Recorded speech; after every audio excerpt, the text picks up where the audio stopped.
Dulu zaman Pak Harto, saudara, korupsi ada banyak, tapi korupsinya di kolong meja. Nah, korupsinya di mana? Kolong meja. Masuk zaman reformasi, saudara, korupsinya naik di atas meja. Paham? Paham? Di zaman Jokowi, meja-mejanya dikorupsi. Kacau tidak? Kacau tidak? Nah, ini bukan saya yang ngomong, bukan. Ini lembaga jurnalis internasional, saudara, mengumumkan beberapa hari yang lalu bahwa tokoh paling korup di dunia nomor 2 adalah mantan Presiden Indonesia Jokowi. Kacau tidak? Bukan saya yang ngomong, bukan.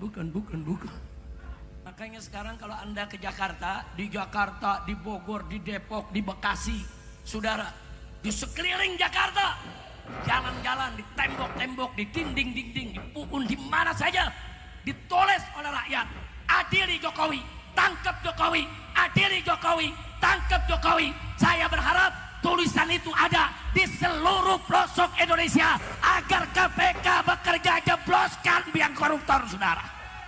Setuju tidak? Setuju tidak? Angkat tangan semua, takbir. Takbir. Sallu ala Nabi. Mudah-mudahan buru-buru masuk penjara. Amin. Amin. Pokoknya kalau dia masuk penjara saya kirimin tiker dah. Iya, kalau saya masuk penjara udah biasa. Lo rasain dari penjara. Kalau biangnya ditangkap sendirian nanti dia nyanyi indah tuh nanti.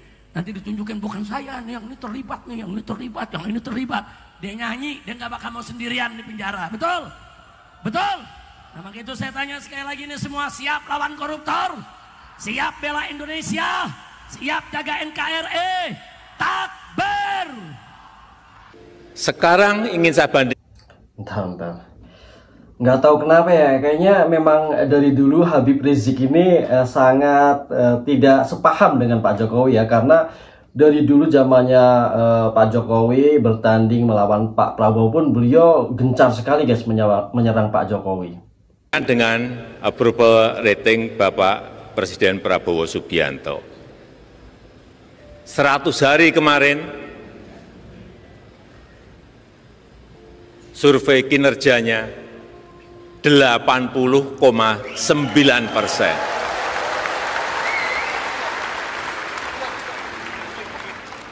Dukungan dari parlemen juga di atas 80%. Artinya apa? Dukungan rakyat sangat kuat sekali, dukungan politik di parlemen sangat kuat sekali. Sehingga saya boleh menyampaikan Presiden Prabowo ini adalah presiden dengan dukungan terkuat baik dari rakyat maupun dari DPR. Coba cek seluruh presiden yang ada di dunia ini, sekarang ini nggak menyentuh ada sekali ya yang persahabatan sekuat mereka Bapak tuh Prabowo erat Subianto. gitu ya. Kenapa orang-orang bilang yang mereka jadi ada sasaran permusuhan? Itu nggak ada.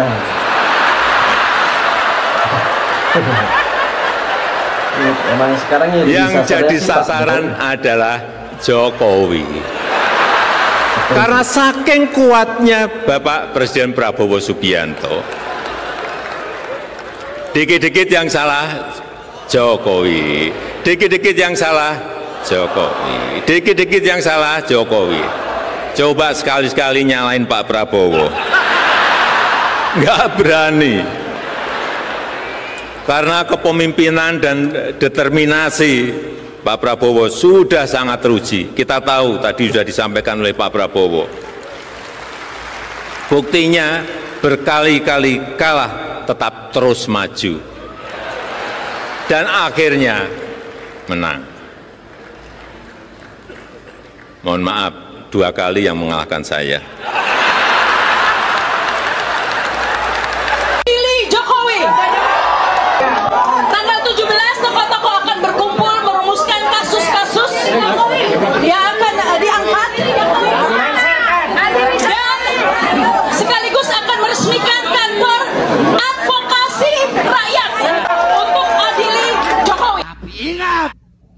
bentar. Sampai sekarang ya saya nggak habis pikir ya, kenapa kok ada banyak orang yang sering menyerang Pak Jokowi gitu loh, membenci Pak Jokowi, sedangkan beliau nggak pernah menanggapi, beliau selalu sabar ya. Bahkan ada yang bilang beliau ada masalah dengan Pak Prabowo, nyatanya mereka justru semakin akrab gitu loh, semakin erat ikatannya gitu loh, saling mendukung, saling memberikan pujian. Kalau suatu saat nanti Prabowo membuat kebijakan-kebijakan yang menyengsarakan rakyat, merugikan rakyat, maka saya Bahar bin Smith orang yang pertama melawannya sampai titik darah penghabisan, saudara-saudara. Saya nggak ada urusan. Saya ini nggak ada urusan. Saya kemarin itu golput, saya nggak ada urusan. Nggak ada urusan saya. Andaikan Anies jadi presiden, terus khianati bangsa, khianati rakyat, andaikan Anies kemarin yang jadi, saya makan Anies. Saya ini nggak ada urusan. Makanya kalau Prabowo bilang tidak ada yang kebal hukum, ayo, weh, rakyat lihat, masyarakat melihat. Pak Prabowo kan bilang, siapa yang nggak menjalankan program saya, silakan minggir, nggak perlu harus saya pinggirkan. Nah itu kita buktiin. Kita kasih kesempatan, belum 100 hari bos. Betul. Belum 100 hari, jangan buru-buru bilang mundur ke belakang, nggak bakal selesai. Ini cuman pencitraan. Aduh, coba deh punya hati sedikit lapang, sedikit lebar dada kita, ya, untuk bisa membuat bangsa ini, ya, ke depan itu maju. Mencapai target yang Indonesia emas itu nggak gampang, nggak seperti membalikkan tangan, nggak bisa. 100 hari bisa nggak? Nggak bisa, Kak Bang Karni. Mana bisa ngelihat satu program bisa dilihat 100 hari? Ada program jangka panjang, ada program jangka pendek, ada program prioritas, kan gitu. Apakah kemudian ketika satu program tidak diselesaikan oleh presiden, kemudian dengan seenak jidatnya kita bilang presiden itu pembohong? Enggak. Nggak bisa begitu. Ada yang multi years, nggak bisa. Kan yang harus diselesaikan yang prioritas-prioritas dulu. Apa itu yang jangka pendek. Kemudian yang kedua, ketiga jangka panjang. Baru yang kemudian program-program mercusuar. Seperti IKN. Itu kan nggak bisa 45 tahun. Itu sampai 20 tahun. Kazakhstan aja bikin mindahin Almaty ke Astana aja 25 tahun dengan APBN loh. Apalagi kita yang ribuan pulau, ribuan suku, ribuan manusia yang otaknya semuanya nggak sama. Pasti ada pro dan kontra, nggak ada masalah. Tapi tolong kasih kesempatan mereka untuk kerja dulu. Ya, jangan kemudian dibilang mundur ke belakang. Kayak lagu Syahrini aja, maju mundur, maju mundur. Ya, biarin mereka maju dulu. Kasih kesempatan, kita lihat nanti. Kalau nggak tahu kenapa ya, kalau Bu Irma yang ngomong tuh semua pada diam guys, karena beliau ngomong berdasarkan fakta dan tidak ada yang ditambah-tambahinnya, sehingga orang lain mau membantah pun kesulitan guys ya, karena ya memang ini yang terjadi. Logikanya tuh masuk gitu loh. Apa yang diomongin oleh beliau itu sangat logis, ya enggak? Emang nggak bagus, kita kritisi, nggak usah dimaki-maki. Betul. Cukup kita kritisi aja. Ya benerin tuh omongan lu nggak bener. Ya, lu kemarin ngomong begini nih, tolong benerin, buktiin. Kenapa? Kalau lu nggak buktiin, 2029 nggak kita pilih lagi. Selesai urusan. Itu yang harus kita lakukan untuk bangsa ini agar kita tidak terpecah belah. Jangan menghadap-hadapkan rakyat dengan rakyat dan rakyat dengan pemerintah kalau Indonesia mau maju. Itu kata saya, Om Kak. Saya kritik itu bukan dengan mencaci maki. Presiden ya, itu adalah karir politik yang tertinggi bagi seorang warga negara dalam sistem pemerintahan presidensil. Kok bisa tiba-tiba Ketua MPR membelokkan arah Rapimnas menjadi KLB dan mengangkat kembali Prabowo Subianto sebagai ketua umum partai politik? Coba bayangkan, kan nggak masuk akal. It doesn't make sense. Seorang yang terus sudah terpilih kenapa sebagai kalau beliau presiden dipilih jadi tiba-tiba lagi? terpilih kembali menjadi ketua umum partai politiknya. Aneh. Yang namanya presiden Aneh itu nggak ada dari mana waktu selain menjadi presiden itu sendiri, ya kan?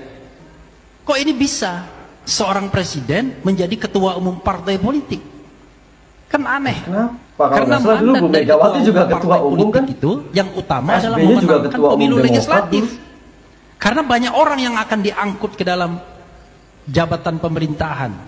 Nah, yang kedua bonusnya biasanya presiden, karena presiden itu nggak bisa standing alone, harus sama-sama kan. Jadi yang namanya Prabowo Subianto bukan hanya calon dari partai Gerindra, tapi calon dari beberapa partai politik, ya kan. Saya merasa jangan-jangan di pikiran Prabowo nggak ada dimensi akhiratnya waktu dia mengucapkan sumpah, ya. Sumpah saja. Beberapa jam setelah mengambil sumpah, langsung dia langgar sumpahnya. Maka tersebutlah Alkisah seorang mayor yang menjadi sekap, sekretaris kabinet. Saya tidak sentimen dengan Mayor Teddy, tetapi Anda harus meletakkan hukum, undang-undang sebagai basis yang sudah dikatakan akan melaksanakan undang-undang seluruh-seluruhnya. Tapi kenapa dengan mudahnya dilanggar? Ternyata tidak hanya ini pelanggarannya. Pelanggaran yang baru saja terjadi adalah mengangkat Maijen TNI aktif sebagai Kabulok. Presiden kita ini cuma bertahan beberapa jam. Bayangkan, bagaimana kita mau trust him, coba bayangkan. Nggak bisa kita mempercayai orang. Dan dari awal saya kan sudah katakan, mana bisa kita mempercayai orang yang merebut kekuasaan dengan curang, dengan menghalalkan segala cara. Dan akhirnya yang terjadi apa? Yang dibikin kabinet gemoy, kabinet gemuk, kabinet bagi-bagi, dan koruptor yang direkrut dia sebagai pembantu-pembantunya. Bagaimana Pak Abdullah mau bermimpi ada pemberantasan korupsi? Pak Jokowi mulai ketar-ketir karena... Nah, ini yang namanya ya, ketika orang benci, mau ngelihat orang benar, orang sudah sesuai jalur, tetap aja di mata dia itu salah. Ini yang terjadi guys ya, karena mungkin masih sakit hati. Beliau ini kalau nggak salah pendukungnya Anies Baswedan ya, mungkin belum menerima ketika Pak Prabowo menjadi presiden ya. Apa yang dilakukan oleh Pak Prabowo semuanya salah di matanya. Menurut saya, menurut kalian gimana? Di demo adili Jokowi. Kenapa demonya nggak langsung di depan rumah Pak Jokowi? Bukannya ada undangan kepung rumah Jokowi? Emang tuntutannya apa? Ternyata selain aksi vandalisme, coret-coret adili Jokowi yang kemarin itu nggak main-main. Bahkan sampai trending di X Twitter karena kebohongan Pak Jokowi terbongkar. Akhirnya masyarakat rame-rame untuk demo adili Jokowi di berbagai kota. Misalnya di Jakarta, Medan, Malang, Solo, dan Yogyakarta. Tapi kemungkinan aksi ini akan disusul oleh kota-kota lain dan akan semakin meluas. Bukannya demo yang di Solo itu di jalan sekitar rumah Pak Jokowi, kok nggak langsung di depan rumah? Ternyata ini terhalang karena kunjungan rombongan untuk pencitraan dari sebelumnya 3 bus menjadi 11 bus. Baik penggiringan jamaah dari Masjid Syekh Zayed maupun Ternak Mulyono yang dibayar atau dikasih bingkisan. Emangnya bisa menarik orang sebanyak itu? Ternyata Pak Jokowi sudah mengundang Chef Arnold untuk menjamu tamu supaya lebih banyak pendukung yang datang ke rumahnya. Bahkan sampai saat ini Pak Jokowi tidak tersentuh karena dikelilingi oleh bodyguard. Sedangkan pendemo di sekitar rumahnya disuruh pulang oleh polisi. Bahkan polisi saat ini sudah mulai menangkap aksi vandalisme adili Jokowi. Terus kenapa Pak Jokowi dituntut untuk diadili? Dengan cara merusak undang-undang, merusak konstitusi. Mosok laut iso disertifikat dan sebagainya itu. Karena apa? Karena Jokowi sudah di bawah kendali oligarki kapital. Oligarki kapital yang menjadikan Jokowi menjadi presiden itu oligarki kapital, didanai. Tapi tolong sukseskan program saya. Kalau menurut kamu, apa benar ya Pak Jokowi itu selalu aman, tidak tersentuh karena punya partai coklat alias polisi? Kalau misalkan tagar adili Jokowi ini...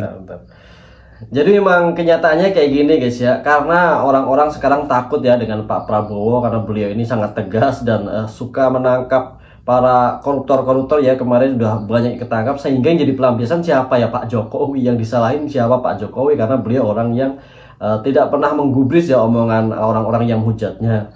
Nah kayak gini guys ya, selalu saja dikit-dikit Jokowi, apa-apa yang disalahin Jokowi ya, kayak gitu. Memang semua orang jadi melampiaskan kemarahannya kepada Pak Jokowi gitu.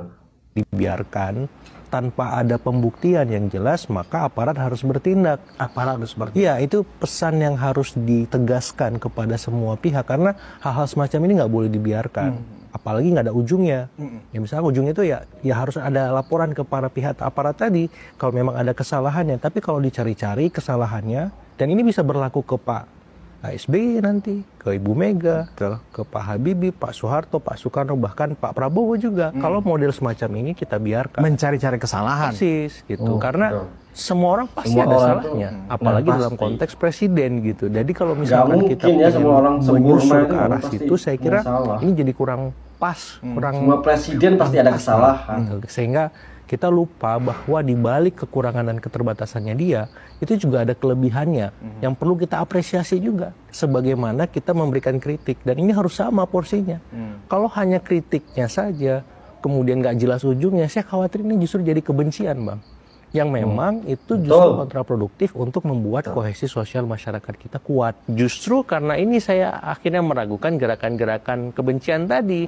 Kok masih pakai cara-cara masa lalu ya, gitu, coret-coret, pakai tagar semacam itu, dan orang justru kesannya a priori ya negatif. Apaan sih gitu? Bang masih zaman begitu-begitu. Iya. Itu buat siapa sih? Dari lo buat lo untuk lo atau gimana nih?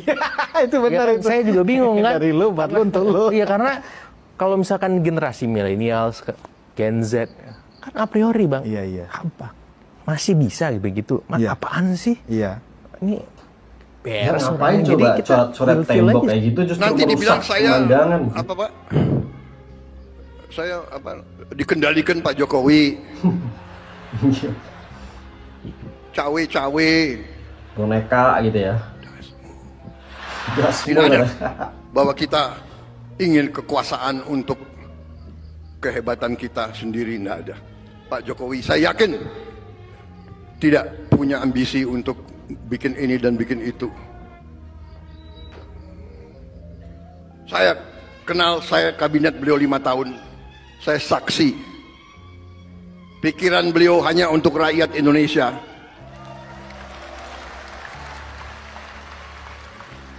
Nanti dibilang saya apa, Pak? Saya apa? Dikendalikan Pak Jokowi. Cawe-cawe.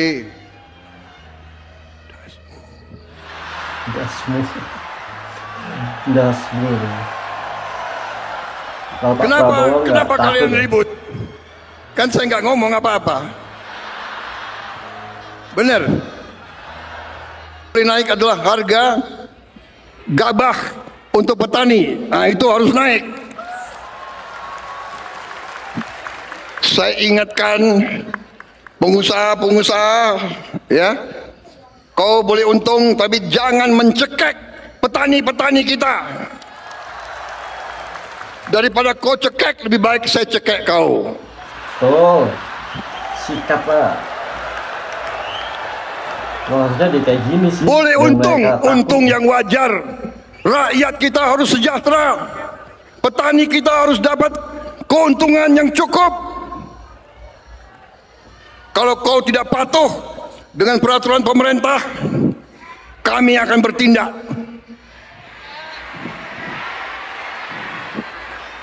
Dan dasar hukum saya kuat.